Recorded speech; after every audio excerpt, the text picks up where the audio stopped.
Martin, la question a été posée tantôt. Pourquoi ne pas se laisser bousculer par la parole de Dieu? C'est la parole de Dieu. C'est la parole de Dieu? La parole de Dieu, elle parle quand on la lit. Puis moi, j'invite les gens à lire la parole de Dieu. Puis je veux vous partager un verset dans Jérémie 17,5 qui nous dit ceci. « Maudit soit l'homme qui se confie dans l'homme, qui prend la chair pour appui et qui détourne son cœur de l'Éternel. » Ça me fait penser un peu à l'apôtre Paul qui se confiait dans l'homme, qui mettait son appui dans sa chair, dans tout ce qu'il avait appris.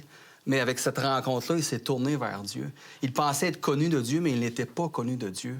Alors moi, j'invite les gens à lire les Écritures parce que Dieu parle à travers la parole. Tout à fait. Puis moi, j'ai même cette expérience-là personnellement où, quand j'ai lu la parole de Dieu, en fait, lorsqu'on me faisait lire la parole de Dieu, j'ai jamais entendu de voix comme l'apôtre Paul. J'ai eu aucune vision, mais la parole de Dieu s'est imposée à moi comme étant vraie. Je ne pouvais plus, j'allais dire, contester ce qu'on me disait parce que je savais que c'était vrai. Puis même, honnêtement, beaucoup de choses qu'on me montrait dans la Bible ne faisaient pas mon affaire parce qu'il y avait un enjeu. Je devais littéralement donner le volant au Seigneur, le volant de ma vie. Il me demandait vraiment de lui faire confiance. J'allais presque dire aveuglément, mais pas aveuglément dans le sens que je savais que en qui j'ai cru, comme l'apôtre Paul a pu dire lui aussi à son tour.